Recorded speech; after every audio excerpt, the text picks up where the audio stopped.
All right, man. Welcome to Crow777 Radio. This is the introduction for episode 115. Today, Jason Lindgren is with me and the living man from Scotland, Robert Sproul. This is an interesting episode. There's a bit of a language barrier for some people who can't deal with a Scottish accent. I could understand everything Rob said, but I imagine some people have difficulty with accents, so I will be making a transcript and providing it free because I think this episode's important. What it comes down to is, do living men and women have rights? Do living men and women have a right to common law? I would suggest that probably yes, they do. This whole thing seems like it's kind of in its infancy, like it's being rediscovered again. And there were plenty of times during this episode when I wasn't even sure what the right question to ask or how to ask it was. But nonetheless, what we're witnessing here is a common law court by living human beings has been established in Scotland.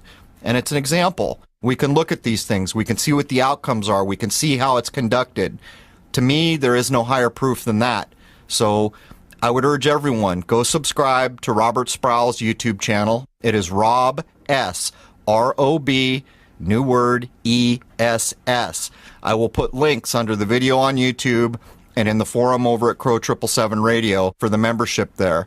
Again, this could be a critically important episode. Who knows what happens in the future? It's not here yet, but maybe we're witnessing change occur. Maybe we're witnessing a bit of a march back towards common sense. I hope these things are true. We're going to talk about people who've lost their children, for crying out loud, and how a common law court has been set up to try to address this. In the second hour, we're going to open up by having Rob explain how a common law court is set up, and there will also be a web address given that people can go to learn about common law. So that's about all I can say for the intro. Let's jump in with Jason and Robert Sproul and see what the living man has to inform us about. There it is, man. Cheers. All right, man. Welcome to Crow777 Radio. This is episode 115. I have Jason Lindgren with me today, and I'm very excited to have the living man from Scotland, Mr. Robert Sproul, who is actually setting up a common law court. I kid you not. This could be a sign of the times. We could be seeing change in the wind here. Anyhow, welcome, Jason. Good morning, Crow. I've been wanting to do this for quite a while, so I'm excited this day is finally with us. As have I. We've only got 2 hours to do this. Let's not mess about. Let's get Rob in here. Welcome, Rob. Thank you for having me, to give me the opportunity to speak and try and awaken the people worldwide. Yeah, I think the privilege is ours in this case. I've been watching you for a long time. I think I first bumped into your channel when you had about 200 subscribers, and I've watched what's happened since then. I've been a little concerned with connecting the name of my channel too closely with yours because I've been censored so heavily. Okay, let me set the stage here. So anyone can go to the Rob S. YouTube channel. That would be R-O-B, new word, E-S-S channel. And that is where Robert Sproul has been posting what he's been up to. He's been before the judge innumerable times. He's been in court, or so-called court, innumerable times. And what's happened is, most of what I have seen on his channel, he's been marginalized by the very system of laws that's supposed to be protecting us all. And this is all culminated with a clip he put up about a week ago where he began to create his own common law court. So without going any further down the road, Rob, why don't you explain to us what you're doing and how you are setting up this common law court? Well, to let you understand, there's a mega fraud going on worldwide with the Crown Corporation. There's two laws. There's common law, and that affects America, Canada, Australia, New Zealand, and elsewhere. Is being smothered by statutory law. In your country, it's called statutes and codes. Here it's called statutes and acts. It's the same principle. And what it is rules, policies, and regulations that people are being tricked and deceived into being. They think what is law is not law. As long as you don't commit harm, loss, or injury, fraud within a lawful contract, and do not damage property, you have committed no crime in law. It doesn't matter what jurisdiction they're in. All countries are common law jurisdiction, and a major fraud is being used against the people. And a lot of people are sleeping just now, and they need awoken to see what's going on, because they're losing their inalienable and inherent rights. And They're unlimited in their capacity, but the way the system is treating the people by robbing them of their rights, their properties, their sons and daughters and everything else, it's terrible and it needs to stop. And the only way it can stop is if everybody worldwide starts to get the gist of what's going on against them and their families and what's happening and put a stop to it.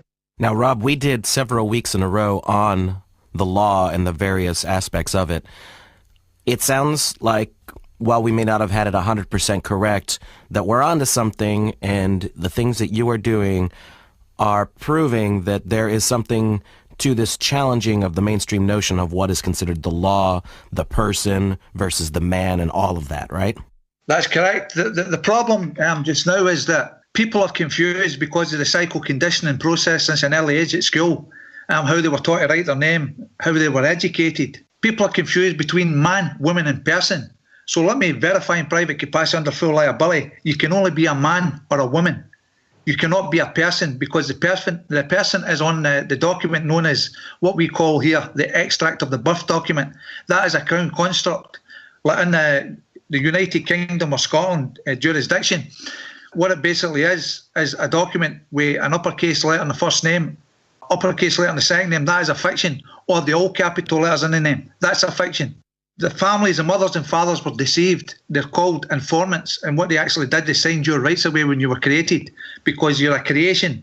A Crown corporation can't create anything because it's a dead legal fiction. And this is the other way that they're escaping liability against the people because the people don't understand what's going on. So, Rob, and by the way, as we get in here, just for everyone in the United States who may have trouble with Rob's accent, we are going to create a transcript of this episode because it is so important. I will be giving it away to anyone who wants it. But Rob, even when we were talking before we started here, you were correcting the language Jason and I were using. And it seems like a good habit to get into. You corrected me for using person. Can I ask you, when you speak, how do you refer to people? Do you say things like yourself, or how do you change your language to more closely fit what's correct here? A quick example is if you walk into a court or an administrative hearing in Scotland, they will ask you a question, are you? You relates to person, accused relates to person, defender relates to person, respondent relates to person. Whoever created this system is a very clever man or woman, because this system, everything including statutory legislation and statutes and codes, relate to person.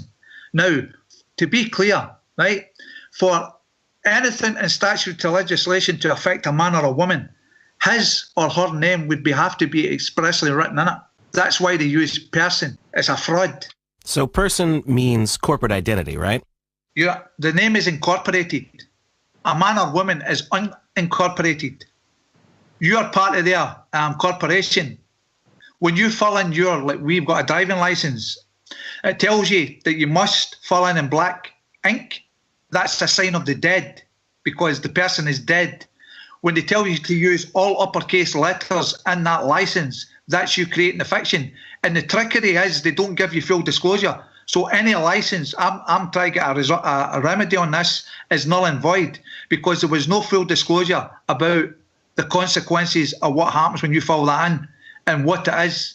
It didn't tell you that you were going to be a legal fiction, a person, and liable or surety for all penalties and fines.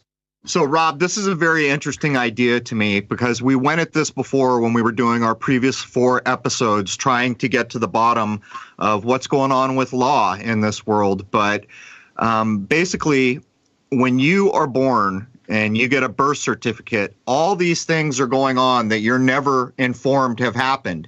Your parents are even fooled into signing and doing any number of things with things like birth certificates in the United States, the issuing of a social security number. What you're saying here is these things don't hold any power for the simple fact that you were never informed that they were going on. Is that right on any level? I verify that in private capacity under full liability. That is correct, 100%, because if there's no full disclosure, the statutory legislation in the UK and the statutes and codes are contract. And we're in the United Kingdom, we're governed by consent. When you fill in documents and you're not aware of that, it makes any document that they send you to fill in null and void, because there were no full disclosure. terms and conditions or consequences, and it can be challenged, because the easiest way to resolve the problem, if somebody says that you owe a debt and they come to your home, your property, you ask them who's the debt for, the person or the man, and they'll say the person. And that's when you can have a field time with them, because there's only a man. As I say to them at the door, you're talking to a man, there is no person here, and I am talking to a man. Or show me your person, sir. I'll ask them direct, show me your person so I know what a person looks like, because I've never met my person or anybody else's, and it shuts them down right away. Okay, so what this sounds like is there is absolute validity to, in the United States anyway, the birth certificate, the social security card, all of those things. That is a corporate identity. And are courts indeed maritime admiralty law because it has to do with money? That's right. Corporate. They're not actually courts, they're administrative hearings, and the men acting in the role of judges are administrators. It's just corporate business, nothing more, nothing less. Okay, so because you obviously at birth are not agreeing to this contract, I guess it would be, right? That actually makes it null and void. Well, firstly, when a contract or agreement was given to them and it was signed for, you had no way of understanding. You didn't know where you were, and you couldn't talk or identify anything because you didn't understand. So how can you be surety or liable for a document that somebody else has signed on your behalf without consent? Because that's the trickery. You didn't give consent. There was no possible way you could have gave consent in the first place, because you had no ability to understand. Is their excuse because they're acting as executor of your estate at that point? This is the thing, right? Now, I've had a dispute with numerous people where I live, and they go into court or the administrative hearing and they claim the trust, right? Now, there's nobody succeeded that I'm aware of. There's a guy in England doing something just now. I've not been Steve McRae. I don't know too much about him. I'm not really interested, because all I know is I'm a man, and that's all I know. But you cannot go into their corporate place of business and claim a trust that they created. So, Rob, I've been going at this idea for a long time, and it's good to finally speak with someone who seems to know the lay of the land here. But for years now, I've been saying, in this part of the world, the idea of a contract, which is what we've been talking about here with regard to what happens at the birth of a human being, it's always defined as a meeting of the minds. And I've had problems with that for years now, because how can you possibly enter into a contract when the actual definition is a meeting of the minds, when half of the person involved in the supposed contract had no clue that there was even any type of agreement or contract being made? Well, that's true, because it's null and void. It cannot do that. This is where the fraud is kicking in. This is how corrupt this system is against every man and woman, son and daughter in this planet. They're all conspiring to defraud the people of their inalienable and inherent rights, their property, their sons and daughters, their bank accounts. And that's another thing, the bank account. When you fill in their paperwork in the bank as black ink in uppercase letters, you're creating a fiction. And this is why the legal society, the legal system, no matter what jurisdiction or country it's in, can get into your bank and take your money, because the bank has a duty and obligation to give them the assets within that account. But bear in mind, the assets, it might well be the bank name on that account, but within that account is the man or woman's property, because only a man or woman can put that in there. It's their property, and they have to fight to claim it as property. So all of this really comes down to money, corporate law, contracts, all that sort of thing. So the way you're going at this is that the man is only judged by common law, and the courts that they do tickets in, for instance, all the way up to goodness knows what, that has to do with money, that's corporate law, and therefore is completely separate from the man. And what you're doing is you're challenging that notion and bringing the old school idea of common law back into play, right? Common law is the law of the land, and people have to waken up and start coming together and start fighting to get it back enforced. Because this is one of the things that's the other problem. Now, we've got a parliament and you've got a presidency over in America. When you register to vote, it's the same concept. Black ink, uppercase letters. When you vote for these people, it's supposed to represent the people, which you know yourself is not happening. When you sign that, you're making a contract unaware, and you're giving full power of attorney to these people And that's why they can do what they want, make rules and orders and executive orders, because you've granted them power over the man or woman, and you become a person. The man or woman go and make the vote, wherever they vote. But when the vote is counted, it's just as a person filled in their paperwork and created a contract. And when you sign any document, you have consented to be in a fiction. And that's a fact, and I verify that in private capacity under full liability. Okay, so not too long ago when we were in our law series, I was talking about how ridiculous the idea of law has become in the United States, simply because no person could possibly understand all the things that are legal or not legal. It's ridiculous what's happened. And so will you take a minute to define for people what common law is? Now, I've looked into this, and it seems to me to be a much more common sense way to live in this world. So can you just outline to people what common law is? I mean, are there a million things you can't do? Are there a million ways to break the laws? Just define for us what common law is. The way I've been doing it, and it stands, is straightforward. Common sense, as you've just stated. No right from wrong. Do not commit harm, loss or injury. Do not commit fraud within a lawful contract. Everything that people sign is legal. Agreements or contract. Do not damage property. The law, common law, is inherent within. You have inalienable and inherent right. Man or woman have inalienable and inherent right. And because the way the legal society, the legal system are working, they're being robbed of that. Now, how far back do you think this would have started then, the common law being replaced by the, I believe you would call it the statutory law? This has been going on for centuries, unaware to the people. When people get put into, convicted on what they call crimes, unless you've committed murder or something, that's different. But what they do, in Scotland, I'll give you an example, a brief example. When you commit a breach of the peace, you disturb somebody's breach of the peace, you breach a peace, you'd be arrested under common law. But when they take you to the police station or corporate place of business, it turns into a statutory legislation and an act. And the only way they can do that is because it's a policy, and they have to enforce to get the penalty against the person. When you walk into any police station, corporate place of business, they ask you for your name, address and date of birth. The problem you have is when they write your name and date of birth down, it's all uppercase, so you're a fiction. And when you sign the document to say that that's who you are and you sign for your property, you've gave them consent, and that's when you become surety and liable for anything that they want to hit you with. And that's a fact. So that would be entering into a contract at that point. Yes, your consent, because you're acknowledging, to let you understand, when I get into a corporate place of business, I do not give the name, I do not give the date of birth, I do not give the address, I give no fingerprints, I don't consent to it, I give no DNA or photograph. And they come and tell you in the cell that you're going for it, whether you like it or not. And my answer to that is, if you put your hand on me, I'm going to charge you with sexual assault or attempted rape, because if I don't consent, you have no right as a man to touch another one, because no man or woman has the right to judge another man or woman on their own merits without a jury of their peers, and no man or woman has the power to touch another, and they have no authority over another. So, Rob, can we start to address here what you have initiated? I don't think it's your last clip up. I think it may be the one before your last clip up, where you're actually with a group of people and you're beginning to set up a common law court. Can we start to address that? The common law court, this is an idea that I had, but the guy that I work with, a man called John Smith, has made this happen.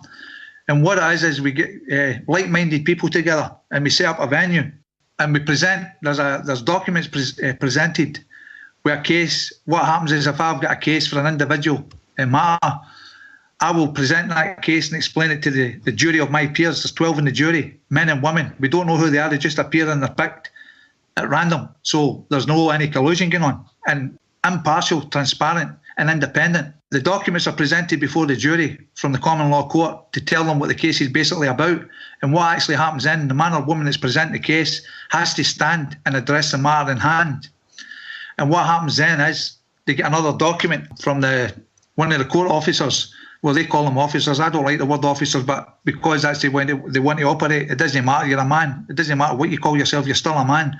Another set of documents are presented to say what the issue is that they want and the remedy that they want. And then the jury decide, to deliberate and decide.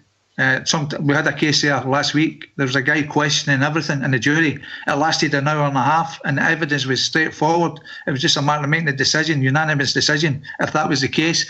The thing about the common law court, my friend, is that if you've got 12 in a jury, right, Their system, you can have a majority, right? But on our system, if one jury member decides that that's no what he agrees with, the case is done. The 11 other votes don't count. It has to be in the common law court unanimous at all times. If we get one that doesn't want it unanimous, the case fails. So, Rob, I guess I've got to ask you, is there precedent? I mean, how did you know to do this in the way that you're doing it?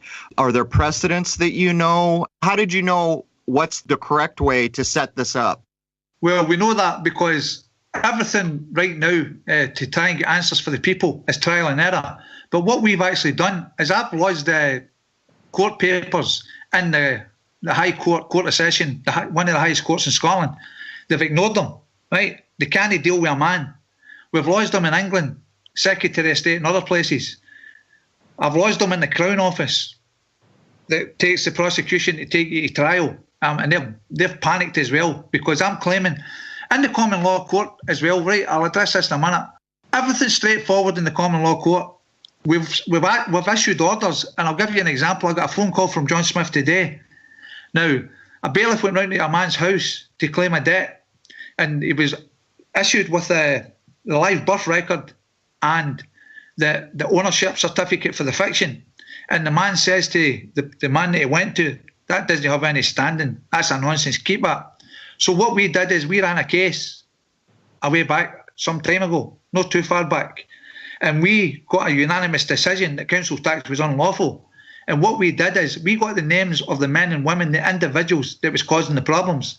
We put them on their private capacity under full liability as a man or a woman. And today I found out that we've had a result in there because the debt collector or bailiffs have sent the debt back to the entity known as council. They're not getting involved because they're getting held personally liable. And this is where the problem is for the legal society. They can only certify or clarify, they can never verify. Only a man or a woman can verify in private capacity under full liability. That's why in my videos recently I've been saying that, because everything then is the truth, because I'm verifying it in private capacity under full liability, and only a man can do that. So, Rob, you know, we've had so many people arguing about the last 4 episodes on law we did, and what you just said for me is so exciting. You had a result. It proves. You know, we here in America, we say the proof is in the pudding. There it is. You got a result. So for the people listening, tell me if this is correct. A common law court is the only court of record. So when you put together this court and you did these things, they can't ignore it. Is that correct? They can try and ignore it, but we've got to the point now that we know that we're in the right direction and we're going to enforce this. As for a court of record, right, every court should be a court of record, but because they're administrative hearings and they're done under statutes and codes or statutes and acts, the judge keeps the notes. And that's why when people like appeal, right, the word appeal is to beg, petition is to beg to a higher authority. That's why people get nowhere, right? You have to notice them and make a verified claim as a man or a woman. Now, when the judge takes it, when they're doing a trial and the judge writes down the notes of what's happening and the evidence that he's heard, they use that to the higher court if you appeal that. And that's why people fail, because all these judges are colluding. They're all friends. They're all drinking together with the procurator fiscals, the solicitors or lawyers, and they're colluding to stop that. That's why there's such a high conviction rate, because the legal society have manipulated this. It's all about money. And when you get put in a prison, it's not about putting in a prison. You're put in a warehouse under their law, admiralty law. So a mainstream court would also be a corporation of some sort. And if you agree to it, you're one corporation entering into a contract with another corporation, which also at the same time validates the point that countries are corporations. Would that be correct? Countries, like for instance, an example would be like if there were a debate. When you hear the news here, I laugh at the news because I can see right through it. They say that the EU is negotiating with Great Britain. There is no man or woman called EU. There is no man or woman called Great Britain. There is no man or woman called United States. This is why the people are getting problems that they're getting, because they're using fictitious entities and fictitious offices like court officer to escape liability. Because there is no man or woman called court officer. There's a man or woman acting in the role of court officer. And that's who you have to go after. Right. So all this comes down to proof. that everything on the earth is acting in corporate law and therefore falling under maritime admiralty law. And that's where a lot of this mythology that people debate about comes from. But in reality, it really is maritime admiralty law that everyone is engaging in. Are we getting this right? That's correct. The thing is, well, I've got a terminology I use for lawyers over here. I call them lawyer liars because that's what they are. They're paid liars. The whores of Babylon. And prostitute known as solicitor, because solicitors solicit for business the same as a prostitute does. Now, when you walk into these places of business, you have a conflict of interest because the court administration here in Scotland, right, for example, is registered and done in Bradstreet, an international database to trade for profit. The solicitors work for the Law Society. The bar is a private corporation. In Scotland, it's not funded by the public, so it's private corporations. The legal aid board for the people that's on benefits is a private corporation, and the judges is a third-party interloper. It's all about bonds. So basically, I mean, we could cut to the chase here. It's about money, basically. It's about getting money, getting revenue out of human beings. But you said a very critical thing a few moments ago with the idea that how can the EU and Britain ever negotiate? There is no living human being named EU, and there is no human being named Great Britain. And to me, this really begins to underscore the importance of what you're doing, because when you said that, that is common sense. Logically, there is no person that can come in and try to break that down and make it mean something other than it is. In fact, those are fictions. And yet we've all been convinced through the evening news and all these other things that, oh, our supposed government is doing something for us with this other government. But when you boil it down to brass tacks, those are just fictitious entities. They don't exist. That's right. And there are 2 points as well. They use dog Latin and legalese. Like, for example, if you were arrested with what you call a cop and you were done with a road traffic code, at the end of the charge, I don't know how it works over there, but at the end of the charge in Scotland or England, Ireland and Wales, they'll say to you after they've read the charge, do you understand the charge? Now, 99% of the people at 100 would say yes, right? That isn't what you have to say. You have to tell them you don't understand. You don't understand what they're talking about, because when you accept that you understand, you stand under their authority. This is the trickery in legalese. There's two languages being used. What the people, the men and women, or man and woman, believe that understand is, like when I'm speaking to yourself, you say understand what you're saying. That's different from what their understand is, because when you understand, you're standing under their authority and you become incriminated. You've just incriminated yourself. And the other thing is, never give information, never confirm the name, address, date of birth, because you're admitting to being a fiction. And that's what happens, and that's why you end up in a lot of trouble. There is no law in Scotland under Scots law. You have to be suspected of committing a crime. You have to have committed a crime, or you have to be a witness to a very serious crime before you have to give information.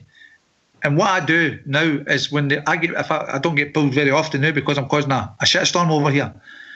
I'll say to them, am I being detained? They'll say no. Am I being arrested? No. Am I free to go? No. And I keep repeating the same thing.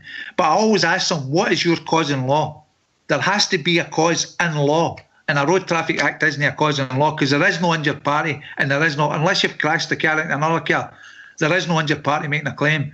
And you can ask the man or woman in the uniform, are you making a claim that I've caused you harm, loss or injury? No. I don't consent to Road Traffic Acts. I don't consent to your rules, regulations and policy. It relates to person. Every statutory code, every statutory legislation is related to person. Now, is all this because there's no injured party? A traffic ticket there's no injury, there's no one being hurt or transgressed against, it's literally just money? That's right. Now, you have the right to travel freely, unhindered, right?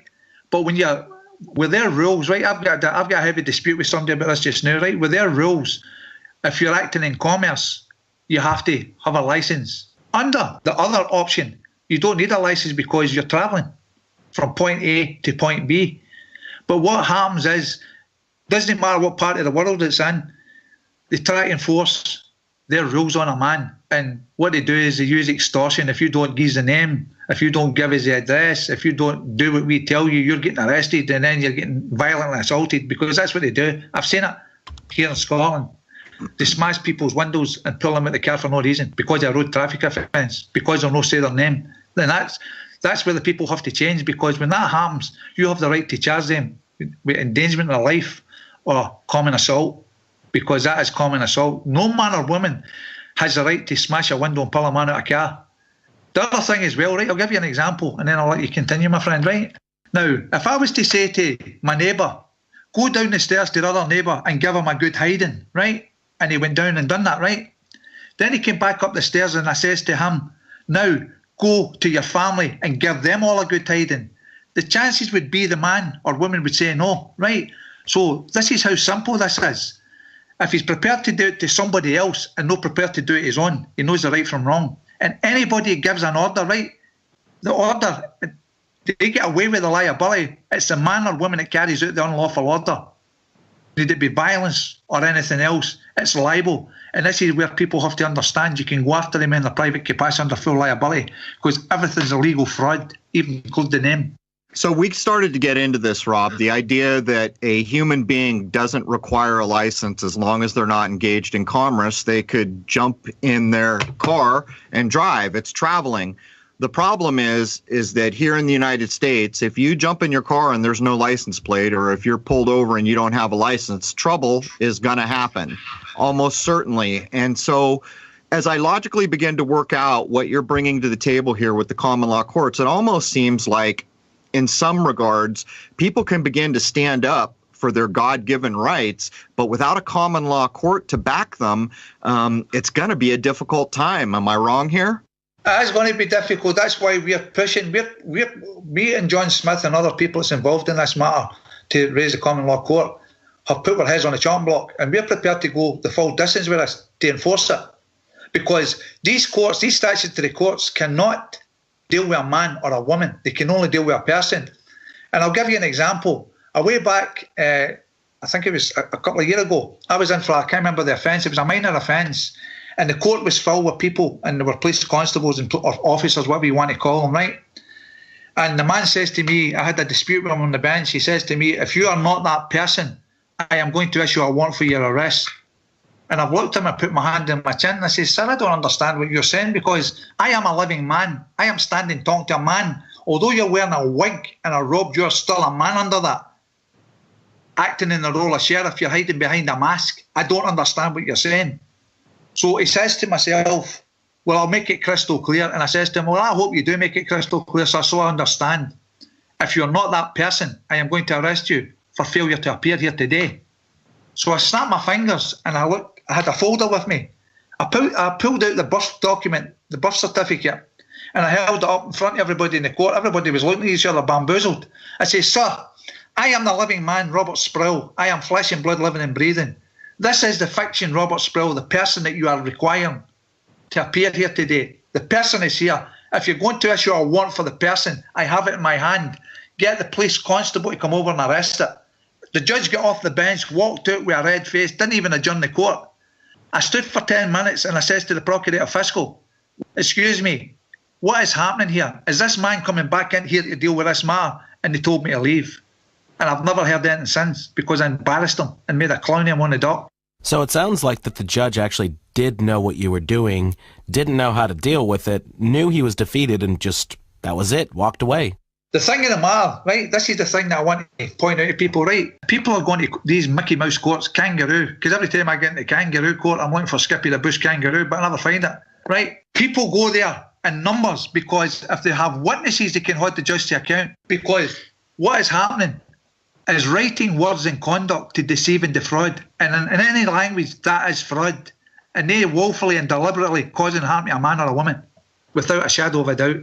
So, Rob, I guess I got to ask the question here. When the people of Scotland are walking into those courts, what you're calling kangaroo courts over there, and they stand before a judge, those judges understand, or maybe I should say overstand, the legal fiction that they're engaging in. So if that is true, I'm guessing that they don't want you in their courts anymore. I mean, they must know that you're going to stand up as a living man.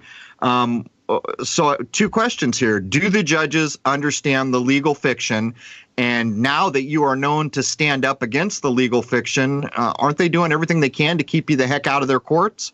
Well, I went to court last year, September. I was served with a trumped-up charge for contempt of court because what I did is, I don't know if you've seen the video, they keep taking it down, but I keep putting it back up. I exposed a judge and tore him in bits in the court for my sister because he stole her son.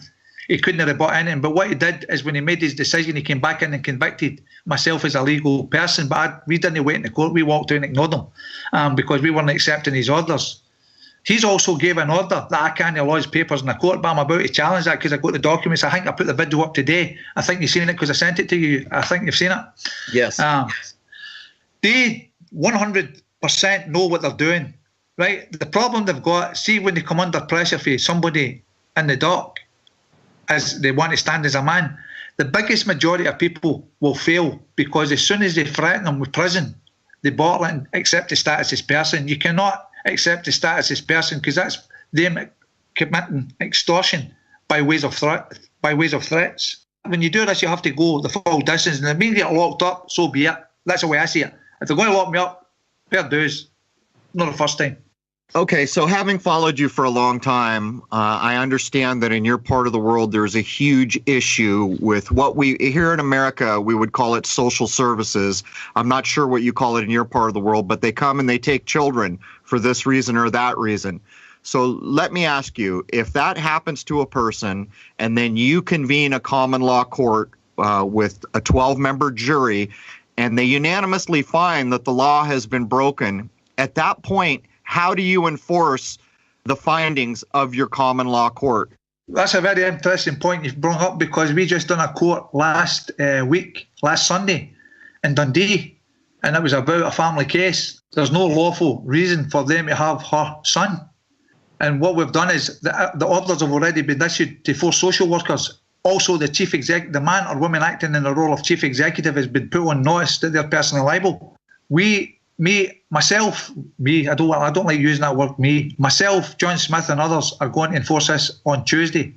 We're going to go to the police station and report crimes under common law, Scots common law, fraud, property theft, uttering false documents, personation and criminal subrogation. Now, this might be something that is of interest to the people. Subrogation is for insurance companies that claim for third parties when they pay out if they want money back. But when people use writing, words and conduct to deceive and defraud a man or a woman, it becomes fraud and then it becomes criminal subrogation. I've used this in courts here and they are shit scared of it. So are you expecting the police to enforce and uphold the decisions of the common law court that you've held? We're going to push this. It's not just going to the police. If they refuse, they're getting put on notice because I'm actually creating 2 notices just now, right, for the people of Scotland, England, Ireland and Wales, and one is called the recusal of judges, right, from the bench. And the reasons will be specific why they're being told to, because there's a conflict of interest, firstly, and secondly, they're acting unlawfully by enforcing statutes and legislation against a man or a woman, not a person. Secondly, I'm doing something for the common law court. It's a notice to remove from public office for abusive use of powers and malfeasance in public office. And again, the law of Scotland, under Scots law, fraud, personation, subrogation, uttering false documents is not going to be used against them. And what's actually going to happen to enforce this? This notice will be put on the Common Law Court website, and every man and woman will be asked to sign this, and then it'll be presented to the First Minister of Scotland, Nicola Sturgeon, or whoever's in power, and told them that people do not consent to paying money in a system where men and women are acting criminal against the people, and we want them removed. And we're going to go a step further. We're also going to tell them that we want their wages stopped and their pensions stopped with immediate effect without delay. The people do not consent to paying criminals. That's how far we're prepared to go. Well, let me ask you this. If you have a common law court and 12 jurors find unanimously on some matter, when you draft up the documents, what documents are you using? Are you using documents that you have created, or are you creating documents that will then be put into the corporate system? And the reason I'm asking this is because even though the corporate system is a fraud, it seems like when things are done properly, it's against the rules for them to ignore it. So, I mean, how does this work? When you have a finding and you make these documents, where did the documents come from and where do they go? The Common Law Court created the documents. John Smith, that's his department. I inform them the law and how we should move forward. But they create the documents and the orders are signed for. And that's when they're put on notice. Everything's done by notice, because they have no personal jurisdiction over a man or woman, and they have no lawful authority. They might have a legal authority, but it's a totally different thing. Lawful different from legal. Legal relates to a person in statutory legislation or statutes and codes. Lawful relates to a man or a woman under common law. Is the common law going all the way back to Magna Carta? Well, the thing about Magna Carta, right, this is a bit I don't agree with, because Magna Carta was created by a king and barons, and it was for the purpose of the barons and the king, and it's for a specific jurisdiction. But people are trying to use that Magna Carta. It's a legal document as far as I'm concerned, and I don't agree with that 100%. People are shouting about that in England just now, and they're using the free man in the land status, and it's getting them imprisoned, because a precedent's already been set. And when you claim free man of the land and you try to use certain things, they're just locking them up. So it sounds like it's sort of like We the People with the United States Constitution. It's more about the aristocracy. It was created by the barons and the king. It was for their purpose, not for anybody else's purpose. Right, so it's they're doing something for their own benefit to protect themselves, as opposed to everyone. Well, at the time it would have been the kingdom, right? Definitely, 100%, my friend. So what I'm finding interesting is it seems that in days of old, however long ago we're talking here, kings or queens, royalty of some sort, represented countries before the more modern times of parliaments and presidents and prime ministers and all that. Do you think that's when they started doing this switch from common law ideals over to the corporate laws? I would say so, yes. The other thing as well, like income tax, an example, like income taxes was used for wars to fund wars, and when the wars stopped, the taxes was supposed to stop, but this system has took it to the level that it didn't stop, and that's why people are suffering deprivation and poverty just now, and struggling all over the world, including the United States of America, and that in their lands. The United States of America is a fiction, but in the lands, the people within the lands belong to the people. It doesn't belong to anybody else. You know, Rob, this makes me think of the situation that's going on here in the United States, where there are so many living men and women who have been crippled by debt.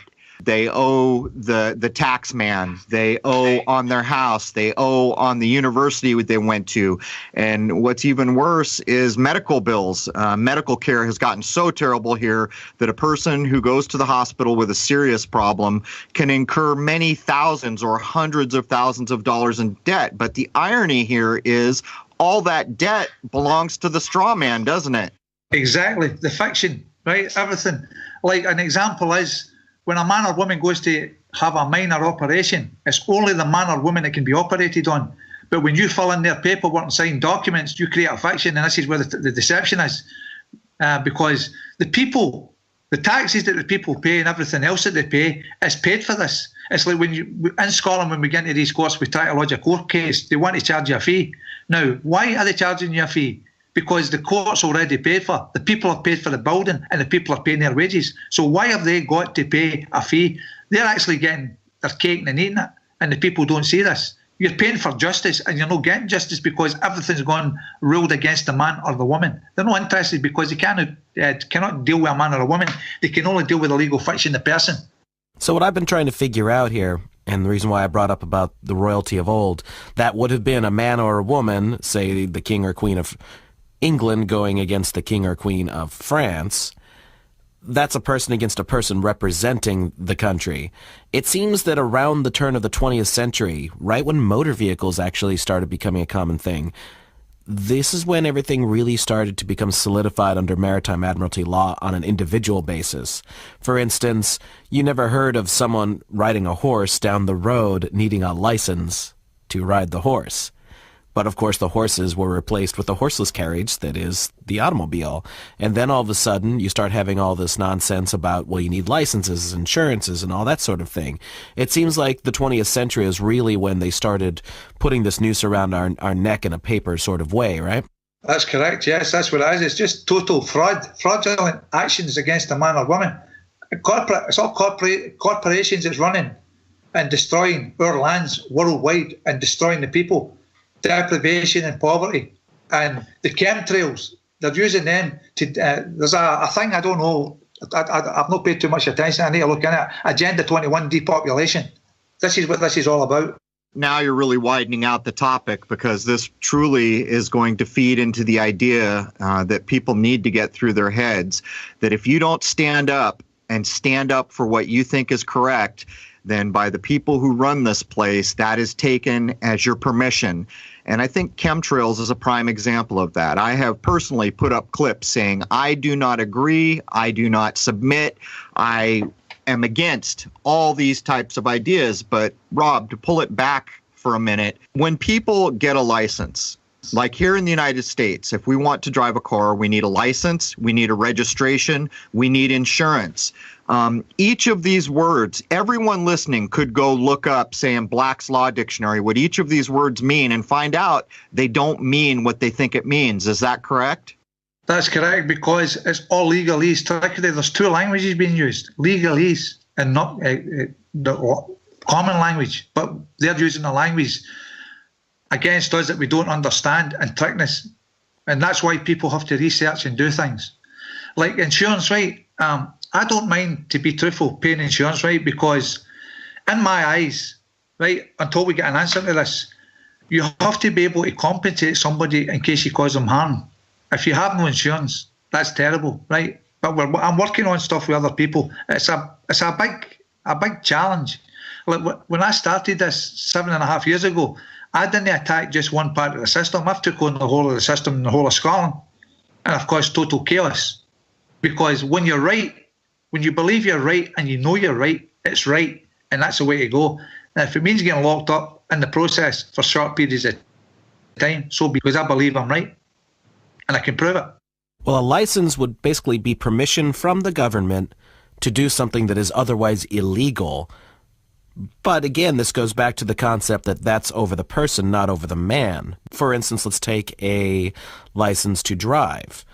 A man has the right to travel, but the person wishes to use the roads. That's commerce. Therefore, they need permission to be on the roads. Is that the way this basically works? That's the way it basically works. The thing, the so-called license, the state license, that isn't your license, that's a fiction, and it's a privilege. So when you commit like a road traffic code offence, we'll just use that language for the conversation, and they decide that the offence is so serious that they're taking your licence away, they're taking a privilege. A licence is a privilege. A benefit is a privilege, because it's all run by private corporations. Everything's a privilege. It's like if you get a man that's a joiner that's worked in the building trade for 50 years and he's great at his job. Where does a man need a card to say that he can go onto a building site to do work when he's already done it 50 years prior? And if you don't get the card, you cannot get into a building site. That's them taking away your privilege. That's all privileges, people. It's not about licenses or anything else. It's just privileges. Once you lose your privilege, you lose it. That's it. They've got control. But it's not actually the man or woman. It's the fiction that's losing the privilege, but you are held as a man or woman for surety and liable for anything that they want to throw at you in the legal world. So, Rob, here's another thing that's confused me greatly. So here the idea, or the growing idea for those who are interested in sovereignty and common law, is that if you're just a living man or a woman driving in a car, the idea they always use is personal conveyance. I don't know if that's correct, but the idea is you're a living man or woman. You don't have to produce a license or say anything because you're not engaged in commerce. But I would have to ask, a living man or a woman has to be engaged in commerce so they can eat, so they can live. So is there any truth to these ideas? Can't a living man or woman engage in commerce and still be free of legal fiction? People can use the fiction for a benefit, right? I'm working on, I want to come out of the system altogether. Now, what man or woman, right? The problem here that people don't get the concept of is that everything's run by corporations. Now, no man or woman that represents a corporation is going to come forward in a private capacity under full liability and make a claim that they have authority and can tell you what to do. That will never happen. So they use these corporations. It's a rule, a policy and a regulation. It is not a law. It's how people want to deal with them. I can't speak for everybody else. I just deal with it the way I deal with it. And the people that I know that deal with it their way as well. It's up to them to make the stand and challenge everything. Don't let anything go. If somebody comes to your home and says you owe a debt and they use a corporate name, say, excuse me, give me the phone number of the man or woman called whatever the name was, and I guarantee you they'll say there's nobody called that. Then you ask them, are you making a claim I owe a debt? I don't care about the document. Are you making a claim? You're here at my property and you're saying I owe a debt. Are you verifying that debt? Do you have first-hand knowledge and can verify that? And this is the two key factors. Any evidence has to be verified by a man or a woman, and they must have first-hand knowledge. And every corporation don't have that because they're always representing a corporation.